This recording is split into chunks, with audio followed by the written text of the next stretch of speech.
Welcome to TGM Aware, the official podcast of the Gospel Mission in Sioux City, Iowa. Each month, we bring you real stories, honest conversations, and behind-the-scenes insights into the work of Rescue Woman. From staff and volunteers to community partners and guests, we explore how lives are being transformed through Christ-centered care. Thanks for joining us. Let's dive in. Hey, good afternoon, everyone. Welcome to the fourth episode of TGM Aware. My name is Nate Gates, the Associate Executive Director of Ministry here at the Gospel Mission. And today we have a very, very special guest, none other than Pastor of Elevate Church, Pastor Chris Ver Steeg. Chris, welcome to the podcast. Nate, honor and a pleasure to be here. Thanks for having me. Absolutely. So we just finished Thanksgiving, and now into the Christmas season. Tell us what's going on at Elevate for Christmas this time of the year. Oh, wow. So we are starting a brand new series actually this Sunday, kind of over the Advent. We're calling it Hope is Here. And so, Advent's got 4 different themes: hope, peace, joy, and love, all leading up to our Christmas Eve service, which is kind of the love portion of it. And that's always been a huge outreach service for us. We just know that there's a lot of people who typically don't go to church that come to church on Christmas Eve and Easter.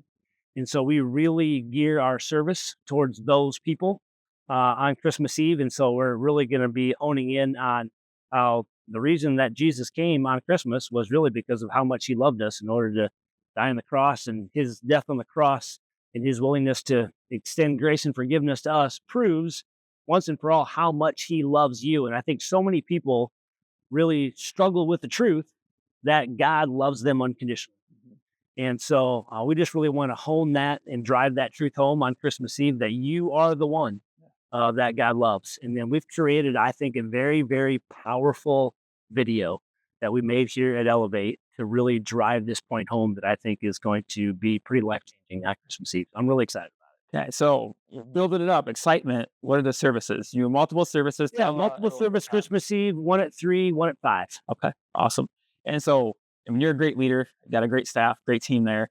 When it comes time for Christmas or even Easter, you could say, like, how much time, energy, resources? I mean, is there like a number like, hey, it's like a whole month, 40 hours a week that just prepare for that service? Like, Yeah. kind of give us a little behind the scenes there. What happened to put on something really, really good for Christmas? Yeah. So obviously, Christmas Eve and Easter are 2 biggest Sundays of the year. For me, the way I operate, I go away a week during the summer and plan all the services for the whole year.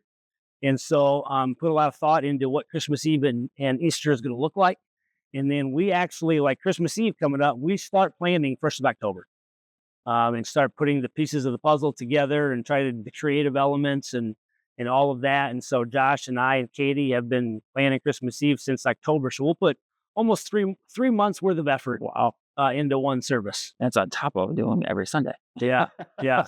And that's kind of the trick is you're trying to plan multiple services at a time. And this is something we're doing very different this year. Is the Sunday before Christmas Eve is going to be our first ever family Christmas Sunday. And so we're actually having the kids sing, but then we're kind of really turning it into like a family thing where we're just going to do like a photo booth, and we're going to do a ugly sweater competition, and we're going to do some Christmas trivia, and we're going to have someone who's very gifted, an artist in our congregations, making 15 very unique handcrafted coffee mugs. And you're going to have a ticket underneath your seat. And whoever has that, it's going to get homemade hot chocolate in a one-of-a-kind mug made by someone at Elevate. And so you're going to get to sip hot chocolate while in the family service. So it's like just a lot of cool things. Like the golden ticket? Yeah, pretty much. So a lot of exciting things for Christmas. 3 and 5. So if you guys need a church to go to, check out Chris and his team here at Elevate. Talking about that, I mean, technically in the church world, I guess you could say you guys are still somewhat new, right? Yeah. About 7, 8 years? We are 8 years this fall, 8 years old. Okay, 8 years old here in this area, here in Sioux City. Walk us through, like, what was that process like of planting Elevate Church? How did God speak to you? Who was involved? I mean, what was the whole process? Yeah. So I'd been on staff and in full-time ministry for about 14 years. And in those last couple of years, it started to feel the nudge of the possibility of planting a church. And to be honest, it was just something that me and a couple of buddies were talking about when we were out for lunch one day, and just like, what if? Mm-hmm. What would it look like? What do you think? and just kind of dreaming about planting a church. And really back then it was to me, it wasn't anything that I was considering. We'd started talking about it. But then just finally felt like my time had come to an end where I was at, and just decided, hey, what if? Um, but here's the interesting part. So I really thought, okay, maybe God is leading us to plant a church. And I remember talking to my wife about it, and really for the first time verbalizing that to her. Up to this point, it's just been thoughts in my brain. It's good to get your wife involved. Yeah. And my wife's initial response was, no way. Because her main concern was the financial end of it, was like, how are we going to support ourselves in the midst of that? How do you get enough money to start a church? And so she's always been the financial wizard of our family. So obviously that was her first concern, and rightly so. Yeah. Right. I'm not much of a planner and a detail guy. I'm a big thinker, a vision and idea guy.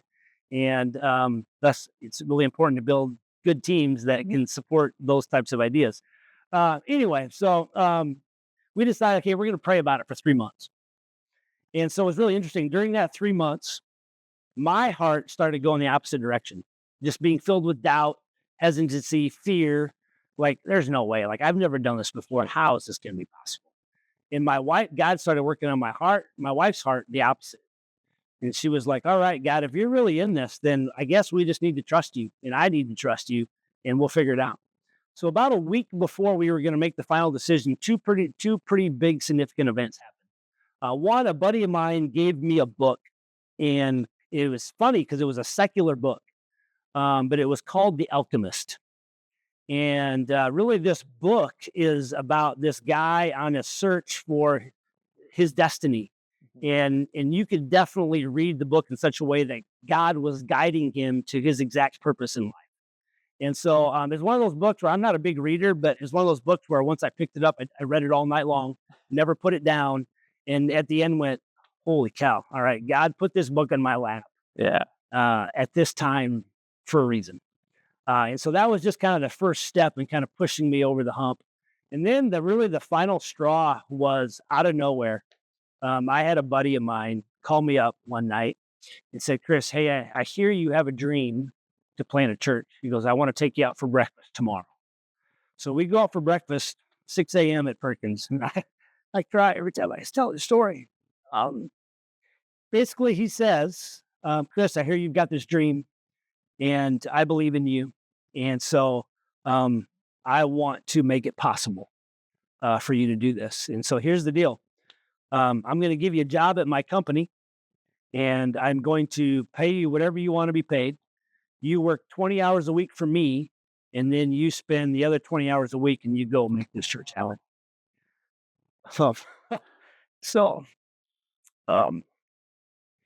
Went home, told my wife. And this is where we're finally coming together, having this conversation. And it's very apparent that God has changed my wife's heart. And so we say yes. And the next step is really, I've always been a big community guy.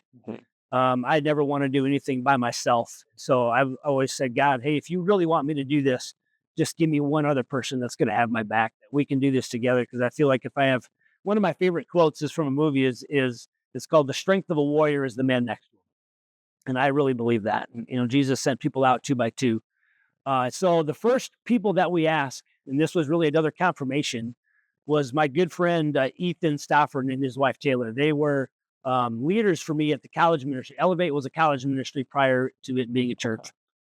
And he was our senior leader. He was captain of the football team at Barclay, or at the Morningside. And Ethan is just leadership through and through. And so he was a very dynamic guy.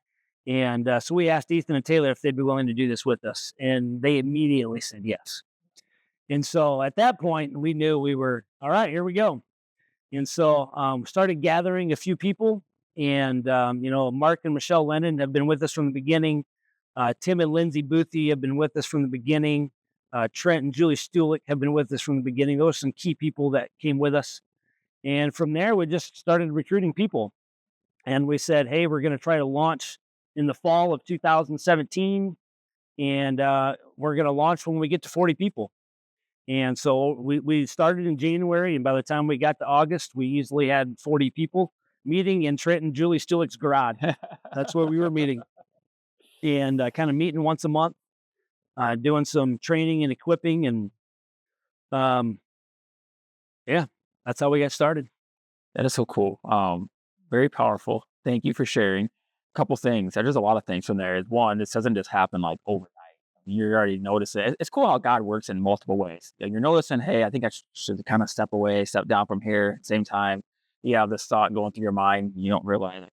Put two and two together. So working through that. Yeah. The doubts, the enemy is obviously going to attack. It's not going to want you to do something. So it's going to throw doubts in there. Working on your hearts, and then also just when you decide to go and do it, it just opens up doors and says, hey, 40 hours, a paycheck for that. You only got to work 20. So this is cool how God provides in that way. So very, very good. Elevate. Awesome church in this area, which is, close to the gospel mission.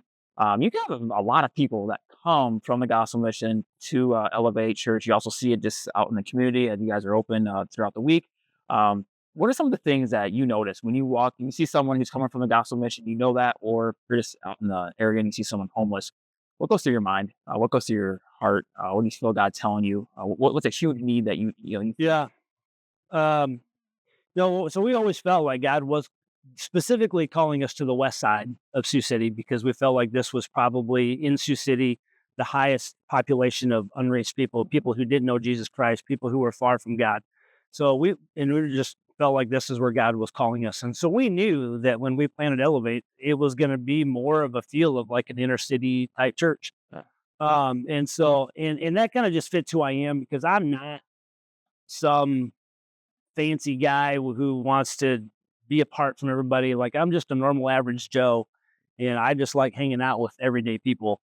And so for me, when no matter who I see, it doesn't matter if they're poor, if they're homeless, or if they're middle-aged or a millionaire, like, it does not matter to me. The question that always goes through my mind is, I wonder if they know Jesus. Yeah.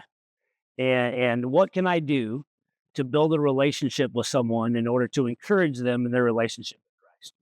And so that's how I operate my life. It's just basically like every interaction that I have, whether it's somebody at the grocery store, somebody in church, somebody walking down the street, neighbor, is just like, hey, every interaction that I have with somebody is either going to push someone away from Christ or help them take a step towards Christ.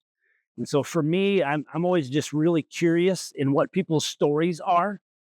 Like, what's in your story that put you in this position that you're at today? And so really, I'm driven by curiosity. I just want to know people's story. Well, that's good. And people need their stories to be heard.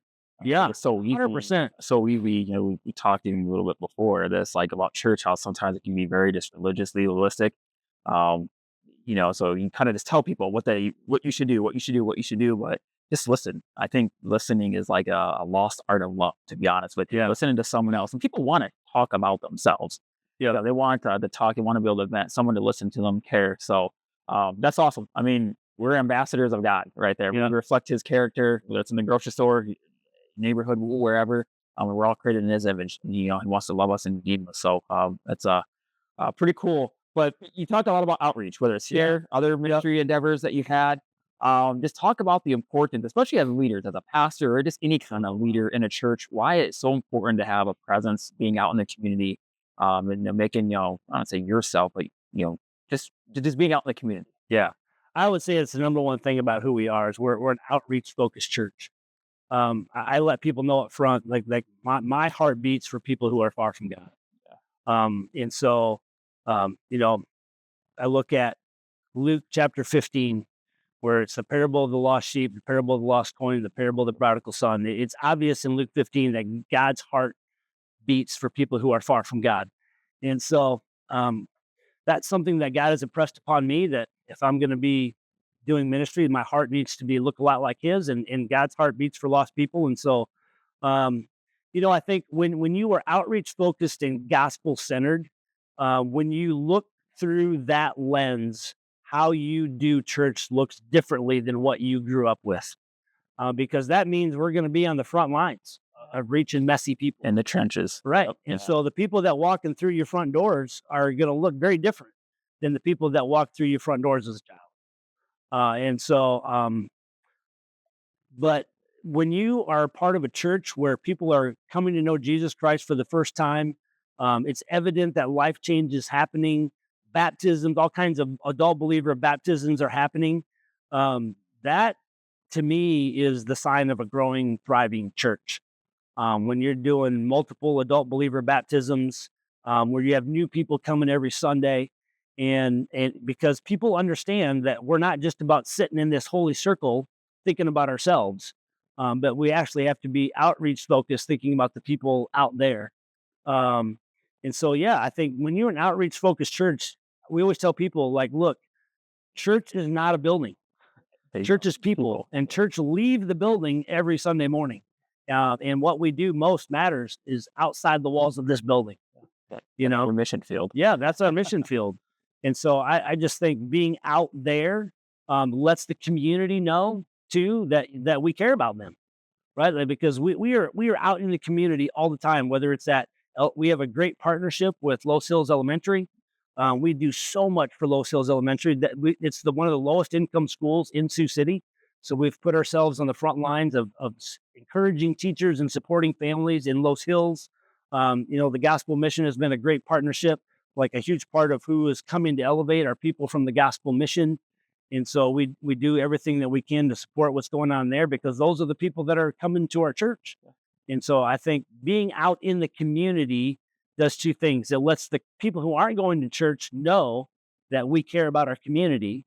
And at the same time, it gets the people in our walls focused on what God wants us to be focused on. And that's reaching the lost and helping the homeless and caring about others and not just thinking about ourselves. I mean, as you're talking, I keep thinking of Luke 19:10. Jesus came to seek and save the lost. Yeah. So you got to be out, or you got to go out. Yeah. Yeah. And so, well, and here's the thing. People always say, like, well, there is this misconception that I think if you're an outreach focused church, that what you preach is watered down. And I just, that makes me so mad, because typically two things. When people say that, one, it's just an excuse for them not, hey, we want deeper teaching, is just an excuse for them not being obedient to what they already know to do. They would rather just study more so they don't have to go. Right. And I would say this, I have coined this phrase, you do the most growing in the going. Right. As you encounter people who are far from God, they ask you questions that you can't answer. They think things that you've never thought. Therefore, and for the first time, you have to communicate your faith to someone else in a way that makes sense. Most people have never done that. You've never had to communicate your faith face to face with somebody across the table drinking a cup of coffee. You don't know what you believe until you have to communicate it in a way that makes sense to someone else. And that's challenging. And so I have found the more that I interact with people who are far from God outside the walls of the church, the more I grow spiritually. I have done the most growing in the going. Yeah. No, I like what you say about that watered down thing. And what I've noticed working at the Gospel Mission and just being part of church too is it's good to study, but then it just becomes knowledge. That you just become knowledge. But when you're sitting there and you're looking out there and you're seeing someone who struggled with anger, okay, what does the Bible say about anger? All the sermons are relevant. You can walk in whether you've ever been to church or not, and you're like, okay, I'm just not just like a Sunday school lesson. I'm in seminary or anything like that. No, like I know how to handle lust. I know how to handle anger. I know how to handle all these things. Opposed to just I just know like really good theology here and there. Right. So, well, I agree. And again, you get challenged, like your faith. I mean, it gets challenged. It becomes genuine. I really do. I think it drives it home for yourself. Yeah. It makes you grounded and rooted in what you believe. There's a reason why Jesus curses the fig tree, right? Because it wasn't producing fruit. No fruit. And the whole point was that there were Pharisees involved in that story. And basically, he was saying, like, look, the Pharisees have a bunch of knowledge, but there's no fruit. And so basically, when you stand at the door of heaven, Jesus ain't going to care how much you know. Right, exactly. The point is, was there fruit on the tree? Yeah, no, that's good. That's very good for everyone who does think it's watered down there. So talked about outreach, talked about Christmas. I mean, planning Elevate. You did mention being in the Gospel Mission area, so you're on the board at the Gospel Mission, as well as also Agape Community Services. Talk a little bit about both of those, the mission and talk about Agape. What you guys are doing, where you're at. Yeah, I'm really excited to be on the board at Agape. Shelly Rawson, I've known for a long time, know her story.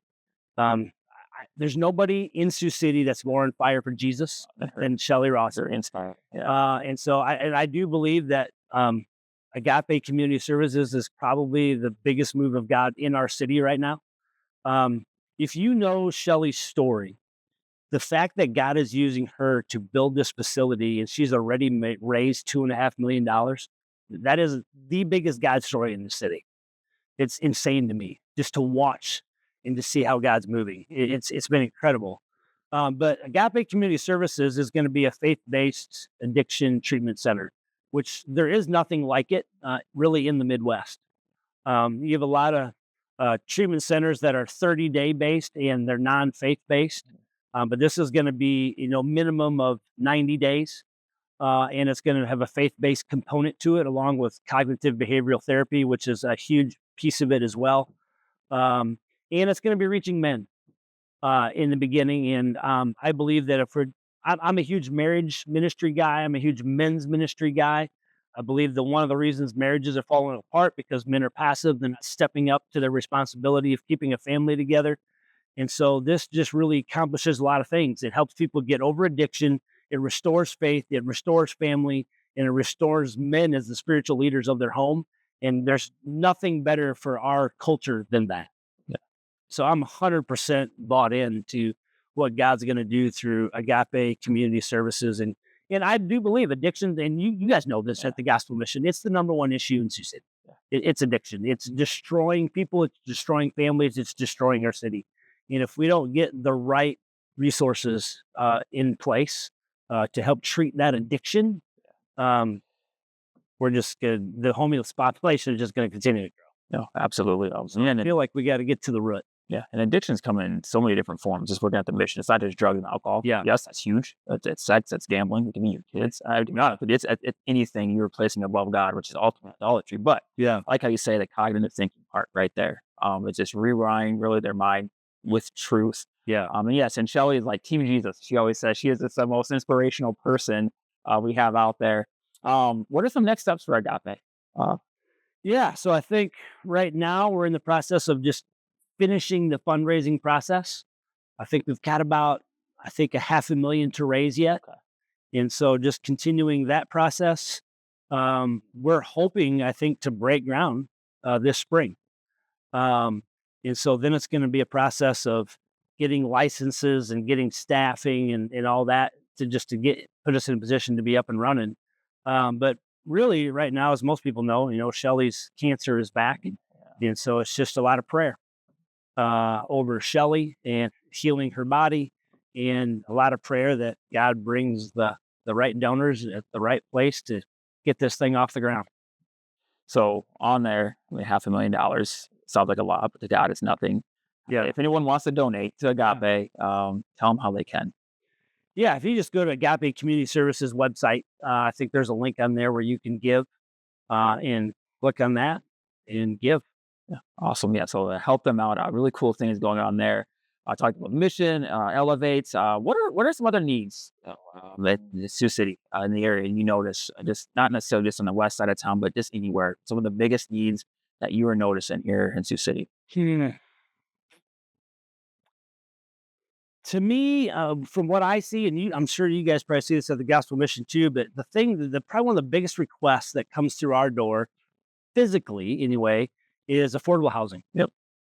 I think a lot of people are trying to get back on their feet, whether it's coming out of treatment, whether it's coming out of prison, and they can't afford rent and a down payment, and so they end up putting themselves in crappy housing, surrounded by all the wrong influences, which puts them right back on square one. Yeah. And so being able to put people in a position where they're outside of those normal negative influences and to be able to put them in a position to succeed, I think that's a huge piece of it. I think community, right? Like I have a buddy of mine who said, you become the average sum total of the 5 people you hang out with most.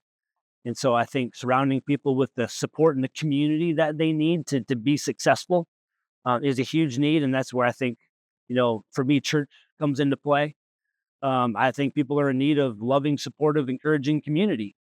It's funny, there was a study done this past Easter by USA Today, and they were going to do a research project to show people how at Easter church attendance was declining. But they're honest, when they did the research, they found that church attendance was increasing. And especially with Generation Z, what they're finding is that they were longing for community. It's like the first generation that sees that the detriments of social media, that it wasn't creating what they wanted it to create. So they're actually seeking out community for the first time, and they're realizing they can't find it anywhere else but the church. Yeah, it's in our So DNA. people are coming back to church in droves. Yeah, it's in our DNA, is to be in relations with other people. Yeah. To me, the thing that gives me the most hope right now is simply the fact of how much church is growing. I think church attendance across the country is up 20 to 30%. And so we've definitely experienced that here at Elevate. And so that is putting us in the position to go and be able to reach more people. The plan is to be able to plant a third campus here in the next year. And so that just gives us more opportunity to reach more people for Christ. I think people are hungry. I think people are seeing more and more that we live in a broken and chaotic world, and they're looking for community, and they're looking to ground themselves in a foundation in Christ, and they want the truth, right? And I think, to me, something that we try to do well here at Elevate, because I've seen churches who beat people over the head with the truth, or I've seen churches where they're all love and grace and no truth and anything goes. And both of those are not making a difference. What I found is when you don't shy away from the truth, but you also have grace. When when truth and grace meet, life change happens. And I see that happening here, where life change is happening because we're not shying away from the truth, but at the same time, we're meeting people where they at, expressing love and grace and walking and support and encouragement. And we just see God moving through that, and life change is happening. And when you get to be around people's lives that are changing, you can't just help but be filled with lots of hope, because Jesus is the living hope. Yeah. And it's just fun to be part of. It's the great adventure. I believe we're on the greatest mission on the face of the earth. Absolutely. So cool stuff there. Maybe even a little behind the scenes, possibly third campus. That's cool. Awesome. Well, no, you've been a huge inspiration, even in my life and so many other people. So thank you for all you do, your love, your support, and wish you the best. And, Christmas Eve, if you have nowhere to go, then definitely come here. Check these guys out, 3 and 5 o'clock. So thank you. If you want to, again, donate to Agape Community Services, go online to the website and donate. And we will see you guys next time. So thank you. God bless, man. Thanks, Nate. Thanks for listening to this episode of TGM Aware. To partner with us in transforming lives, visit thegospelmission.org. Subscribe and share to help others become aware, because together we make a difference.